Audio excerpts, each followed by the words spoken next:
Bonjour et bienvenue dans Aimez-vous, le podcast du Centre hospitalier du Mans. Bonjour, je suis le docteur Jouvenot, je suis pneumologue au Centre hospitalier du Mans et aujourd'hui on va vous parler de l'apnée du sommeil. Donc l'apnée du sommeil, c'est des pauses complètes ou incomplètes de la respiration au cours du sommeil. Il y a deux types d'apnées, principalement, les apnées obstructives ou les apnées centrales. Et moi, je vais vous parler uniquement des apnées obstructives qui sont les plus fréquentes. Donc l'apnée obstructive ou l'hypopnée obstructive, c'est un arrêt de la respiration lié à l'absence de passage au niveau des voies aériennes supérieures de l'air, qui peut être complet, c'est une apnée, ou incomplet, c'est une hypopnée. Tout le monde fait des apnées dans son sommeil, et la maladie, c'est l'association de signes cliniques et d'un certain nombre d'apnées et d'hypopnées au cours du sommeil. On dit qu'il en faut au moins 5. En réalité, c'est plutôt plus que 15, et un syndrome d'apnée du sommeil, c'est plutôt plus que 30 par heure. Alors, le principal signe, c'est souvent le conjoint ou les gens qui dorment en même temps que vous dans la même pièce, qui constatent des pauses respiratoires, des ronflements importants, des reprises respiratoires bruyantes. C'est de votre côté, chez le patient, plutôt une impression d'un sommeil agité, de plusieurs réveils nocturnes. On va souvent faire pipi parfois. Et la journée, c'est une somnolence, une fatigue. On pique du nez dans le restaurant, dans la salle d'attente, au volant, et des céphalées le matin, des maux de tête le matin. Voilà, c'est principalement ça, quelques troubles de la concentration et de la mémoire aussi. Donc souvent, on fait remplir quand même une petite série de questionnaires avant un premier rendez-vous ou chez le médecin traitant. Le premier, c'est ce qu'on appelle le score d'Epworth, qui évalue vraiment la somnolence, qui est différente de la fatigue. Et dans l'apnée, on dit qu'il y a une somnolence. C'est vraiment une tendance à s'endormir facilement. C'est le principal danger d'ailleurs, puisqu'il y a un risque sur la conduite automobile. Et à l'issue de ce rendez-vous, soit chez un médecin, on prend un rendez-vous chez un spécialiste qui fait des apnées du sommeil, qui va vous interroger, et puis organiser un enregistrement du sommeil. L'enregistrement du sommeil, il est sous deux formes. Le premier, le plus simple et le plus fréquent, si on enregistre la respiration au cours d'une nuit, ça peut avoir lieu chez soi ou à l'hôpital. On met des capteurs qui vont aller dans le nez, qui vont enregistrer les ronflements, les mouvements respiratoires et le taux d'oxygène au cours d'une nuit. Ces capteurs, ils sont posés le soir. Soit on reste dormir à l'hôpital, soit on rentre dormir chez soi et on ramène et on les enlève le lendemain matin en ambulatoire ou à l'hôpital. Et à l'issue de ça, on a une lecture qui est faite par les médecins qui va permettre de lire combien on a fait de pauses respiratoires par heure. Donc une apnée, c'est 10 secondes d'arrêt de la respiration. Et on va pouvoir typer, être sûr que c'est bien une maladie obstructive. Une hypnopnée, c'est au moins 10 secondes d'une diminution de la respiration de plus de 50%. Il y a un second examen qui est beaucoup plus complet, qui s'appelle une polysomnographie, qui lui ne peut avoir lieu quasiment qu'en hospitalisation, puisqu'on met des capteurs en plus des capteurs de la ventilation.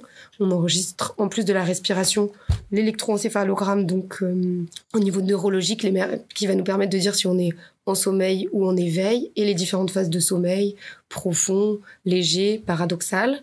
On va permettre de voir aussi si les apnées, elles sont associées à des micro-éveils. Donc on va voir les zones où le cerveau se réveille un petit peu, mais sans engendrer de réveil complet par le patient.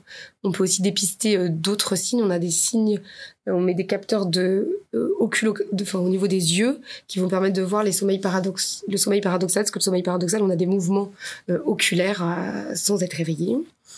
Et on a des capteurs musculaires qui vont nous permettre de dépister une autre maladie qui s'appelle le mouvement périodique de jambes notamment.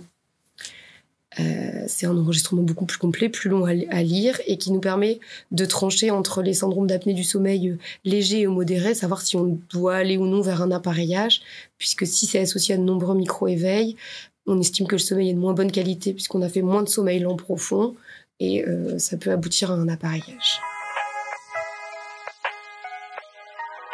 Le principal facteur de risque, ça reste le surpoids et l'obésité, qui majorent de façon très importante le risque d'avoir un syndrome d'apnée du sommeil. Et aussi après l'anatomie des voies aériennes supérieures, donc chez les gens qui ont des très très grosses amygdales, on peut forcément ne plus avoir l'air qui passe, c'est ce qui existe notamment chez les enfants parfois.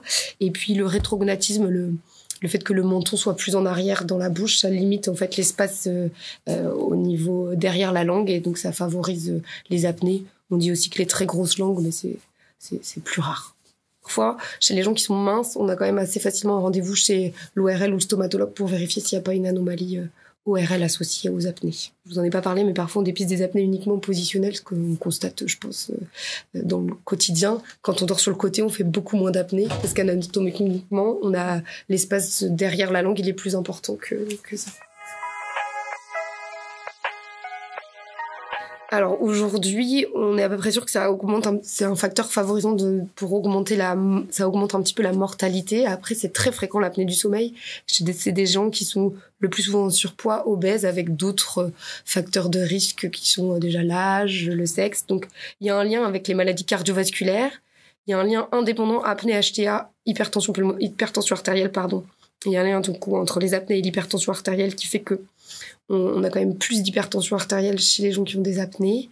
Et après, il y a un vrai lien, mais dont l'évaluation elle est toujours un petit peu difficile puisqu'ils ont beaucoup d'autres facteurs de risque. Donc, c'est difficile de mettre un lien très indépendant.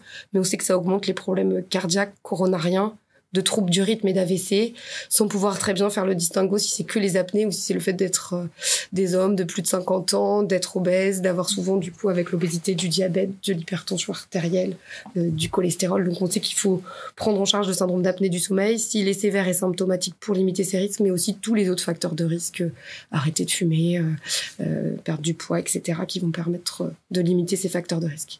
Et l'autre gravité, c'est il y a quand même un vrai surrisque d'accident de la route. Donc, il y a une mortalité liée à la somnolence indépendamment de tous les facteurs de risque cardiovasculaire. Alors, la première chose, c'est en cas de surpoids et d'obésité, c'est la perte pondérale, mais qui est toujours très complexe à obtenir parce qu'il y a plein de facteurs favorisants. Le traitement en première intention du syndrome d'apnée du sommeil sévère, donc quand on fait plus de 30 apnées ou hypopnées par heure, c'est un appareillage qu'on appelle une pression positive continue. Le principe, c'est de poser un masque au niveau du nez ou et de la bouche, seulement que des narines, et il y a une machine qui va engendrer une pression pour venir ouvrir l'espace derrière la langue. Moi, je donne souvent à mes patients l'exemple d'une paille qui se collapse. Si on souffle dans la paille, elle reste ouverte. Donc la machine, elle va faire la même chose la nuit, elle va souffler pour laisser ouvert l'espace derrière la langue et empêcher les apnées. C'est le traitement le plus efficace, avec le moins d'effets secondaires, en tout cas à long terme. Et il y a un autre traitement en cas de syndrome, soit si on ne tolère pas l'appareillage par pression positive continue, soit si on a un syndrome d'apnée du sommeil plus léger, et qui s'appelle l'orthèse d'avancée mandibulaire. Donc ça, moi, je vais moins vous en parler parce que j'en fais pas. C'est plutôt les stomatologues, les ORL, certains dentistes. Le principe, ce sera de mettre un appareil la nuit qui va venir tracter en avant la mâchoire, en fait, pour augmenter l'espace derrière la langue.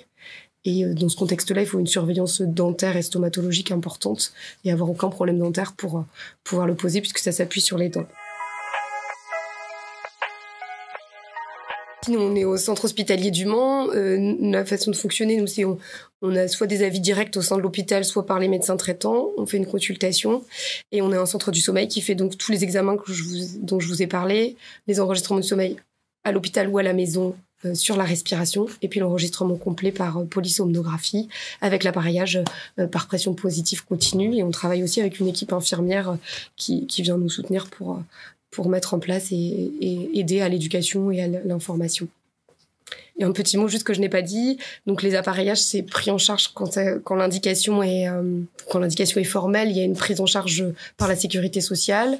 Si on est à 100% avec une maladie cardiovasculaire, ça peut rentrer dans le 100%. Et sinon, il y a une part mutuelle. Et après, c'est un prestataire à domicile qui vient mettre en place les appaillages dans toutes les situations.